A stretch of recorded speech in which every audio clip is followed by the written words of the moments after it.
Bonjour à tous et ravi de vous retrouver pour un nouveau numéro d'IDF1 chez vous à Paris. Aujourd'hui, dans le 13e arrondissement, nous allons découvrir la manufacture des Gobelins et j'ai le plaisir de vous présenter ou vous représenter Gwenaëlle Barraud qui est guide chez Cultival. Bonjour. Bonjour Olivier. On s'était vu à l'Opéra. C'est ça, à l'Opéra Garnier. Donc toujours guide, vous faites plusieurs sites et notamment la manufacture. Voilà, j'interviens aussi ici à la manufacture des Gobelins. Alors c'est une visite qui se passe en petits groupes. Jusqu'à combien de personnes peut intégrer l'équipe ? Des groupes peuvent atteindre une vingtaine de participants parce que comme nous nous faufilons dans les ateliers de la manufacture, évidemment, nous ne pouvons pas avoir des groupes trop nombreux. Alors il y a beaucoup de bâtiments, notamment celui-ci derrière nous. On va présenter la manufacture des Gobelins. Elle existe depuis combien de temps ? Alors la manufacture des Gobelins existe depuis 1662. Avant cela, il y avait une autre manufacture de tapisserie. Et avant cela, il y avait la famille Gobelin qui ne faisait pas du tout, elle, de tapisserie. Et pourquoi ça s'appelle Gobelin alors ? Un certain Jean Gobelin, dans les années 1440, est venu s'installer dans le quartier. Il faisait de la teinture, il colorait les fils de laine, notamment avec un rouge, un très beau rouge, que tout le monde a appelé le rouge Gobelin. Ce monsieur ayant fait fortune est parti, le nom est resté attaché au site. Et ensuite, il a continué tout seul alors le site ? Alors ensuite, c'est Henri IV qui voulait concurrencer les marchands de tapisserie flamands, qui s'est dit qu'il allait créer et soutenir une manufacture ici. Et c'est le ministre Colbert, dont nous aurons l'occasion de reparler, qui a eu l'idée de mettre le grappin sur cette manufacture pour l'usage de Sa Majesté Louis XIV. Alors faites-nous envie, qu'est-ce que l'on va découvrir lors de cette visite Cultival ? Alors lors de la visite, j'espère à la fois vous faire voyager dans le temps, puisque vous allez voir, peu de choses ont changé. Ça s'appelle l'enclos historique, effectivement, on est en dehors du temps, en dehors de Paris presque, dans ce petit enclos. Donc je vous emmène à l'époque de Louis XIV, et puis voir les artisans d'art, mais qui pour moi sont des artistes, les lissiers, les lissières qui créent des tapis et des tapisseries pour le mobilier national. Donc ça existe encore, on travaille toujours... Oui, la manufacture existe toujours, beaucoup de gens l'ignorent, elle existe toujours, elle fonctionne toujours, comme autrefois, avec cependant quelques incursions de modernité, parfois dans les matières, beaucoup dans le dessin, et c'est une manufacture qui est tout à fait encore vivante. Combien de temps la visite ? La visite, en général, dure 1h30. Avec vous, on va y passer l'après-midi entière. Et là, nous sommes passés de la cour juste derrière à ici, avec pas mal de choses à découvrir sur cette façade. En effet, cette façade est très intéressante puisque vous remarquez qu'en partie haute, il y a des trophées d'armes et des guirlandes, ornements qu'on ne s'attend pas à trouver dans une manufacture, et surtout des crochets. Des crochets qui permettaient d'accrocher les grandes tapisseries lorsque Louis XIV venait voir les pièces récemment tombées de métier, les pièces récemment terminées. On les accrochait là. Pourquoi ? Parce qu'à l'époque de Louis XIV, beaucoup de tapisseries contenaient des fils d'or et des fils d'argent.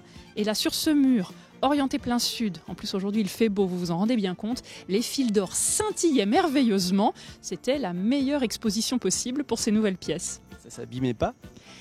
Alors c'était juste l'exposition quelques instants. Après, il est évident que les tapisseries prennent la lumière du soleil, la lumière de la lune. C'est pour cela qu'actuellement, les pigments sont très soigneusement sélectionnés pour que les couleurs tiennent le plus longtemps possible.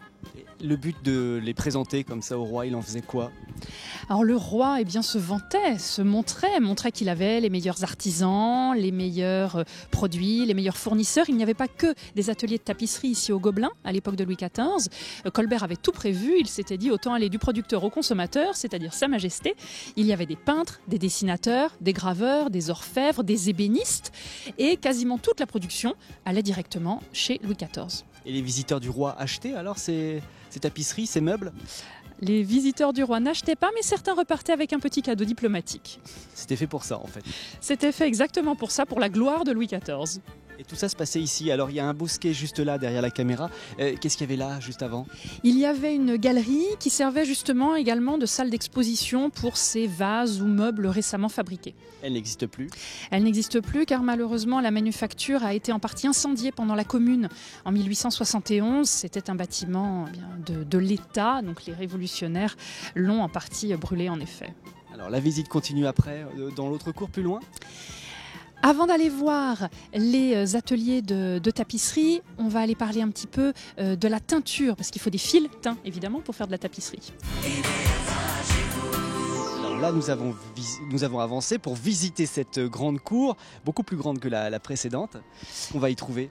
Alors dans cette cour, on trouve notamment tout au fond là-bas l'atelier de teinture, alors qui ne se visite pas, il ne faudrait pas que les visiteurs aillent mettre les mains dans les bains de teinture, mais c'est un élément indispensable ici à la manufacture. C'était Colbert qui s'en était rendu compte.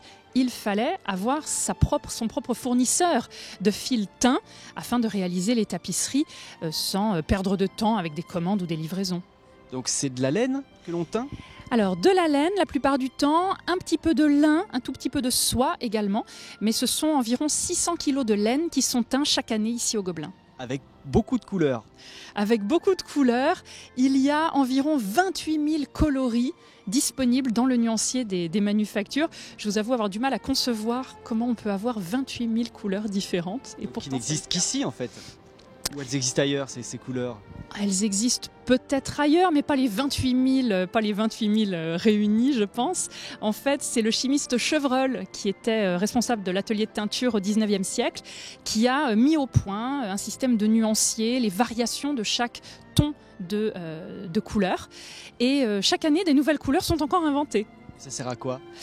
Eh bien, ça sert parfois à rendre, comme nous le verrons en basse-lisse, à rendre des effets. Des artistes contemporains créent des œuvres parfois à partir de photos, de modelage. Et donc, les lissiers doivent rendre ces coloris-là. Et comment voulez-vous rendre, par exemple, les phares clignotants d'une voiture? Eh bien, il faut pour ça inventer des nouvelles couleurs. Et donc tout est fait ici, il y a un chimiste qui est là aussi. Voilà, il y a des responsables qui dosent savamment les pigments chimiques pour teindre à la demande des lissiers les quantités nécessaires, ce qu'on appelle le kilotage, pour les tapisseries de l'année prochaine. Et ces tapisseries qui servent à quoi après? Les tapisseries qui sont créées ici appartiennent au mobilier national, sont donc placées dans un entrepôt, si vous voulez, et sont à la disposition des palais de la République, c'est-à-dire le président, les ministres, les préfets, voilà, toutes ces personnalités qui ont besoin d'avoir des bureaux, bien sûr, élégants et qui reflètent le savoir-faire français. Il paraît que même Madame Macron est venue faire son choix. Oh, elle n'est pas la seule, oui, tous les responsables du nouveau gouvernement sont passés récemment ou sont en train de faire leur choix dans les réserves du mobilier national. C'est ainsi à chaque fois. Une visite qui se fait avec Cultival, avec beaucoup de visiteurs habituellement. Là, je vous ai rien que pour moi. Et là, nous sommes entrés vraiment à l'intérieur, cette fois-ci. Où on se trouve exactement? Nous nous trouvons dans l'un des plus anciens bâtiments de la manufacture, puisqu'il date de l'époque de Louis XIV, des années 1660. Désormais, ce sont des métiers de haute lisse, donc des métiers à tisser verticaux, qui sont dans ce bâtiment. Donc, alors, un métier est composé de quoi? D'un rouleau avec... c'est quoi? C'est du fil de... C'est pas de la laine, c'est du lin, c'est... Alors, en haute lisse, c'est tout laine, sauf exception. Donc des rouleaux, un en haut, un en bas, qu'on appelle des ensouples, et sur lesquels sont enroulés les fils de chêne. Et c'est en entrecroisant des fils colorés que les lissiers vont créer la tapisserie en recouvrant petit à petit tous les fils de chêne. Ça, c'est la base, en fait, du tapis. Alors là, ce sont des tapisseries, mais c'est vrai que pour les tapis, finalement, la base est la même. D'ailleurs, ce sont des métiers de haute lisse également. Donc ces fils de chêne, écrus en laine, qui vont être recouverts petit à petit par le passage des fils colorés. Alors, ce sont les personnes qui manipulent ce métier qui vont décider du dessin qu'ils vont proposer? Il y a une commission qui se réunit une fois par an avec des membres de la manufacture, des membres du ministère de la Culture également, qui vont choisir des projets parmi des candidatures spontanées, des projets d'artistes qui ont été contactés par le Mobilier National. Donc certains projets sont sélectionnés. La directrice de production décide ensuite s'ils vont être tissés en tapis ou en tapisserie, haute lisse ou basse lisse. L'un des arguments, c'est par exemple s'il y a des personnages, on va éviter d'en faire un tapis. On va marcher dessus. Voilà, apparemment les gens sont mal à l'aise à l'idée de marcher sur le nez des personnages. Donc s'il y a trop de personnages, ce ne sera pas trop un tapis, ce sera plus une tapisserie. Et puis selon les coloris, certains vont mieux rendre placés au sol, d'autres vont mieux rendre placés au mur. Ici, on a un exemple d'artiste qui a proposé cette œuvre. Cette œuvre-là va être réalisée ici, maintenant. Voilà, l'artiste s'appelle Shirley Jaffe. Le modèle de l'artiste mesure à peu près 1,50 m et donc il a été décidé d'en faire une tapisserie qui fera plutôt à peu près 3 mètres sur 3. Et le lissier ou la lissière réalise un échantillonnage technique, une zone test à peu près grande comme cela, pour montrer à l'artiste comment il ou elle va traiter telle ou telle partie de l'œuvre. Là, vous voyez, il y a des traces de pinceaux, de crayons mélangés. Comment rendre cela en tapisserie? Les lissiers ne recopient pas, c'est pas un carton numéroté. Il y a une part d'interprétation. Donc le lissier montre comment il envisage d'interpréter le modèle de l'artiste. L'artiste dit oui ou l'artiste dit non. Une fois que l'artiste a dit oui, toutes les couleurs nécessaires sont commandées à la teinture. Et c'est seulement à peu près 1 an plus tard que la tapisserie sera réellement commencée. Et ça prend combien de temps pour aller un 3 mètres sur 2,60 en gros? Ça peut prendre entre 3 et 5 ans à peu près.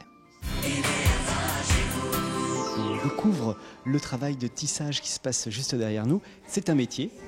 C'est un métier de haute lisse. Alors les lisses, ce sont ces cordelettes suspendues au-dessus de la tête de la lissière. Elle va tirer dessus, ça va lui permettre d'entrecroiser les fils pairs et les fils impairs et de passer ensuite sa broche avec son fil coloré. Comment est-ce qu'elle se repère alors? Parce que c'est pas évident, il y a des fils de partout, faut savoir quelle couleur on met à quel endroit. Alors, après le modèle d'artiste dont nous avons déjà parlé, un tirage agrandi est fait, tout simplement en imprimerie. Il est punaisé sur le mur derrière les lissiers à l'aide de calques en rhodoïde. Elles décalquent ce modèle à la taille définitive et vont reporter les contours des zones principales à l'encre violette sur les fils de chêne. Et donc elles savent ainsi quelles sont les limites des zones colorées qu'elles vont tisser. Il y a un miroir en face aussi. Alors il y a un miroir car les lissiers travaillent sur l'envers de la pièce pour pouvoir entrecroiser les fils, faire les nœuds. Elles travaillent sur l'envers de la pièce, donc pour contrôler comment rend l'avant, ce que tout le monde verra ensuite, elles utilisent en effet des miroirs qui sont placés de ce côté-ci. Alors là, je remarque qu'il y a plus de fils de ce côté-là que de celui-ci. C'est normal? En général, sur une pièce de tapisserie, le nombre de fils au centimètre est le même sur toute la longueur. Là, l'artiste contemporain Kiki Smith a décidé de travailler avec une texture différente dans la partie centrale. Et comme vous pouvez le voir, la lissière prend carrément 3 fils à la fois, 3 fils de chêne à la fois, pour avoir un travail plus en relief, plus épais sur cette portion-là de la tapisserie. C'est pas tout plat une tapisserie, pas toujours. C'est de la laine, hein, on voit que c'est de la laine. Oui, ce sont des fils de laine en effet. La plupart du temps, ce sont des fils de laine pour les tapisseries de haute lisse. Et ça va prendre combien de temps pour cette œuvre-là? Alors en général, les lissiers ont besoin d'1 mois ou 2. Une fois qu'ils ont commencé la pièce, pour évaluer le temps de travail qui sera nécessaire. Là, comme ils ont commencé depuis peu, ils n'ont pas encore évalué le temps de création. En général, pour une tapisserie de haute lisse, on est entre 2 et 5 ans de travail. Quand même. Oui, ce sont des œuvres d'art. On ne demandait pas à Rodin de sculpter en 3 minutes. Donc une tapisserie, ça prend du temps. On a changé de bâtiment. En effet, nous sommes dans le bâtiment des nouvelles manufactures. Petit à petit, il y a eu des ateliers qui ont rejoint la manufacture historique des Gobelins, la manufacture de tapis de savonnerie, dont nous parlerons tout à l'heure, qui venait de la colline de Chaillot à Paris, et les ateliers, les métiers à tisser de Beauvais, qui ont été bombardés pendant la Seconde Guerre et qui ont donc été amenés ici. L'enclos historique débordait. Donc dans les années 60, ce bâtiment très moderne a été construit pour abriter les métiers de savonnerie et les métiers de technique Beauvais, basse lisse. Très haut de plafond, avec une belle vue aussi pour tous ceux et celles qui travaillent ici. D'ailleurs, il y a des femmes ou il y a aussi des hommes? Alors, il se trouve que pour l'instant, vous et moi n'avons croisé que des femmes, que des lissières, en effet. Étrangement, la profession était plutôt masculine sous Louis XIV. Et depuis le XXe siècle, c'est devenu plutôt une profession féminine. Personne ne s'explique vraiment pourquoi. Et lorsque des garçons réussissent le test d'entrée ici à l'école, ils demandent plutôt la spécialité tapis de savonnerie, qui nécessite, semble-t-il, un peu plus de muscles que les tapisseries. Alors hier, nous avons vu des métiers à tisser en verticaux. Là, cette fois-ci, on est à l'horizontale ou presque. Alors, ce sont des métiers, oui, qu'on appelle de basse lisse, qui sont horizontaux.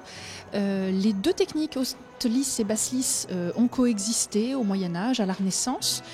Et d'ailleurs, une fois la pièce tissée, il est quasi impossible de déterminer si elle l'a été en haute lisse ou en basse lisse. Ici, le Mobilier National a choisi de garder les deux techniques vivantes, puisque c'est désormais un lieu de conservation des savoir-faire. Donc volontairement, le Mobilier National a conservé la haute lisse qui était plutôt la spécificité des Gobelins et la basse lisse qui était plutôt la spécificité à Beauvais. Mais c'est toujours le même principe avec plusieurs fils et on passe un autre de travers. C'est ça, vous avez bien écouté hier, le geste est le même en effet, entrecroiser, alterner le croisement des fils de chêne grâce aux lisses, grâce aux cordelettes, et puis faire passer une flûte avec un fil coloré. Avec un modèle qui est toujours exposé juste derrière, on le voit ici, celui-ci a l'air très moderne par rapport à ce qu'on a vu hier et il va falloir le recréer, le rendre sur ces différents fils, c'est pas évident. Alors en effet, il y a tout un travail vraiment d'interprétation, de transposition. C'est pour cela que les élèves qui présentent le test pour entrer au Gobelin, pour se former comme lissiers, ont une épreuve sur leur sens, leur perception des couleurs.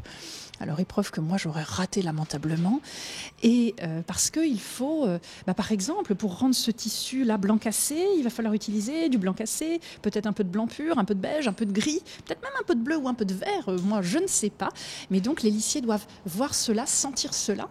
Et pour cette œuvre de Tania Moureau, le challenge était encore plus compliqué puisqu'il y a des néons, les lumières du Moulin Rouge que l'on aperçoit. Il a carrément fallu créer une centaine de nouvelles couleurs pour cette tapisserie de Tania Moureau. Et ça y est, ça travaille derrière nous. Derrière nous, en effet, des lissières sont à l'œuvre sur une tapisserie d'après Gilles Rosenbergs. Et vous entendez ce petit couinement peut-être, ce sont les pédales qu'elles utilisent pour actionner les lisses. Nous avons vu qu'en technique Gobelin, avec les métiers de haute lisse, les lissières tiraient sur les lisses pour entrecroiser les fils. Là, les lisses sont raccordées à des pédales et donc elles vont actionner ces pédales pour faire abaisser tantôt les fils pairs, tantôt les fils impairs. Et vous voyez comment, eh bien, avec leurs doigts, elles accentuent l'écartement des fils pour passer la flûte avec les fils colorés entre les fils de chêne. Là, elle travaille à l'envers du décor. Oui, tout comme les lissières en tapisserie haute lisse, elles travaillent sur l'envers de la pièce, oui, pour pouvoir passer les fils, faire les nœuds. Et donc, contrairement à leurs consoeurs, vous vous doutez bien qu'elles n'arrivent pas à voir ce qu'elles font, à moins de se mettre à quatre pattes sous le métier. Et donc, elles utilisent des petits miroirs qu'elles peuvent glisser sous les fils. Et donc, en écartant un peu les fils de chêne, elles arrivent à apercevoir une partie du travail en cours. Avec parfois des dessins très complexes comme celui-ci, il y a presque, on va dire, que 2 couleurs en gros, parce qu'il y en a d'autres. Mais c'est pas évident de pouvoir retravailler et de reproduire ce dessin-là sur ce grand format.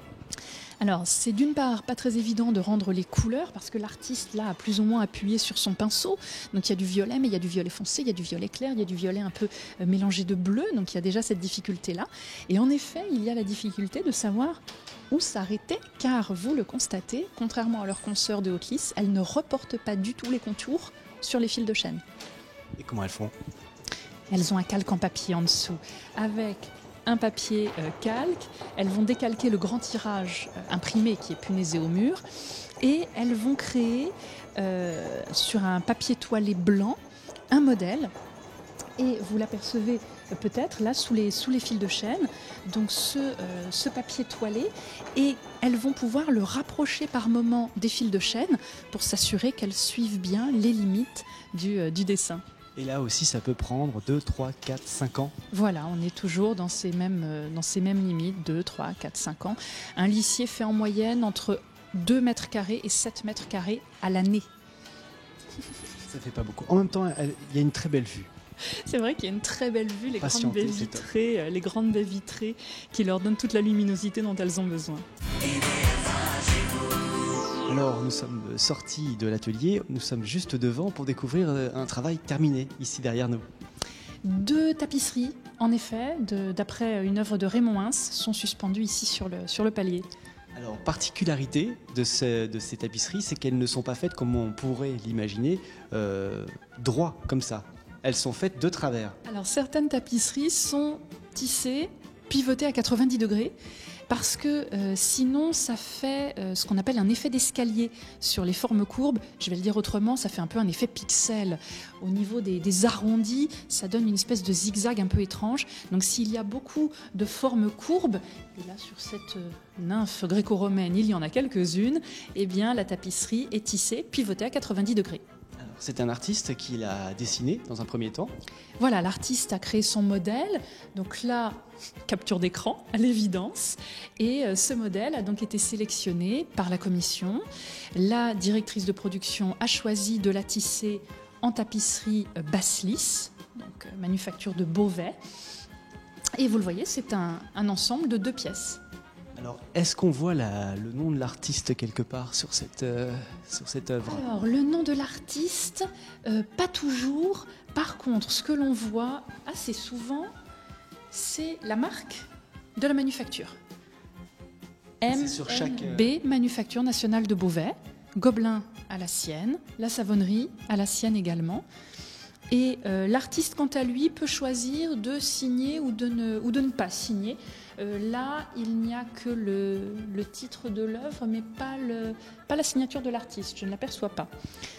Et les personnes qui ont travaillé dessus?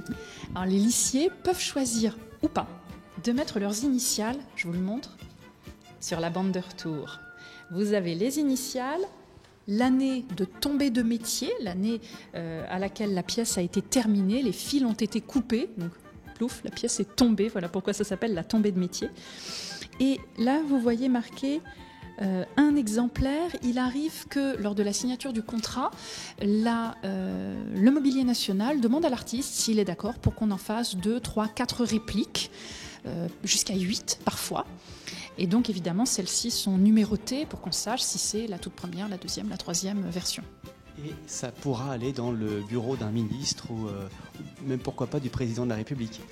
En effet, toutes ces pièces-là sont déposées au Mobilier National et l'équipe présidentielle, ministérielle peut venir choisir. Les préfets, les ambassadeurs de France à l'étranger peuvent choisir dans le catalogue du Mobilier National telle ou telle tapisserie. On va parler d'autre chose là, même si ça se ressemble. Nous sommes toujours dans le bâtiment qu'on appelle les nouvelles manufactures. Nous sommes à l'étage des métiers à tisser pour les tapis de savonnerie. Alors qu'est-ce que c'est, les tapis de savonnerie? Oui, tout le monde est toujours perplexe face à cette appellation. C'était au début des années 1600, un certain Pierre Dupont avait installé une manufacture de tapis dans une ancienne fabrique de savon, colline de Chaillot à Paris. L'appellation est restée, même si depuis les métiers sont arrivés ici. Et rien à voir avec du savon, bien sûr. Rien à voir avec le savon. Ce sont des tapis qu'on appelle des tapis velours, donc avec des poils qui dépassent, comme des pompons. Et ces tapis pouvaient être, et encore maintenant, peuvent être posés au sol ou accrochés au mur. Louis XIV aimait beaucoup aussi utiliser des pièces de savonnerie pour garnir ses fauteuils, ses banquettes. Et donc voilà, le tapis peut servir de plusieurs manières. Donc là, c'est plus tout à fait la même chose parce que les poils, la laine va sortir. Donc il y a une autre technique. Alors en effet, c'est pas tant du tissage comme nous avons vu précédemment où les fils étaient entrecroisés. Là, il s'agit de faire des boucles qui vont être coupées pour former ce velours. Ça va prendre autant de temps qu'une tapisserie, parce qu'on parlait des fois de 5 ans pour réaliser une tapisserie. Oui, Olivier, ça va encore prendre entre 1 an et demi et 5 ans pour certains tapis. Et là, en plus, on voit, ils sont 3. Il y a un homme pour une fois. Alors en effet, il y a un homme sur cette pièce de Rémi Kainen. Il y a un peu plus d'hommes statistiquement en savonnerie qu'en tapisserie Gobelin ou Beauvais. Pourquoi? Parce que c'est plus lourd, plus de choses à soulever? Certains disent que c'est parce que la manipulation, la mise en place notamment du métier au début nécessite un peu plus de force musculaire. Je ne sais pas, je pense qu'après c'est peut-être lié aussi au goût de chacun. Voilà. Il y a un magnifique tapis derrière nous. Voilà, je voulais terminer avec vous par une pièce très impressionnante et puis assez symbolique, je pense aussi, de ce qu'est la manufacture. Voilà, au XVIIe siècle, on créait pour le roi, pour le dirigeant. Et ce tapis a été créé pour la tribune présidentielle du défilé du 14 juillet. Donc elle sert une fois par an. Le tapis sert une fois par an, en effet, le 14 juillet 2017. Je ne sais pas s'ils vont s'en servir, nous verrons bien. Mais oui, il y avait eu pour l'an 2000 l'envie de renouveler totalement aussi bien les tapis que les sièges de la tribune présidentielle. Alors la visite avec Cultival, on peut venir jusqu'à combien de personnes? Les groupes sont formés jusqu'à combien? Les groupes peuvent contenir jusqu'à 25 participants, car ensuite dans les ateliers, vous l'avez vu, il est difficile de se faufiler avec un groupe plus nombreux. Et les visites pour les groupes et pour les individuels ont lieu 3 après-midi par semaine, puisqu'il faut évidemment que les lissiers soient là pour que ce soit intéressant, donc c'est toujours en semaine. Alors on réserve comment? On peut réserver tout simplement sur cultival.fr. Tout simplement. La visite change parfois en fonction de l'actualité du lieu ou pas du tout? Alors selon les jours, en fait, nous ne visitons que 2 ateliers. Avec les groupes, là, vous avez eu le privilège d'en voir 3. Avec les groupes, selon les jours, on va visiter Haute-Lys et Basse-Lys, ou Haute-Lys et Savonnerie, ou Basse-Lys et Savonnerie. Donc seulement 2 ateliers à chaque fois. Ça dure combien de temps? La visite dure 1h30 environ. Et vous l'avez constaté, nous fait passer de l'enclos historique à la partie nouvelle manufacture. On se balade un peu. C'est pas mal du tout. Alors si on aime les visites dans Paris, à Cultival, on vous retrouve à l'Opéra, je crois. Voilà, à l'Opéra, à la Philharmonie également, dans des sites très, très variés de Paris. Plein de choses à découvrir. Merci Gwenaëlle. Merci Olivier. Merci à vous de nous avoir suivis. On se retrouve très vite, bien sûr, sur IDF1 pour découvrir d'autres lieux à ne pas manquer. À bientôt, bonne soirée.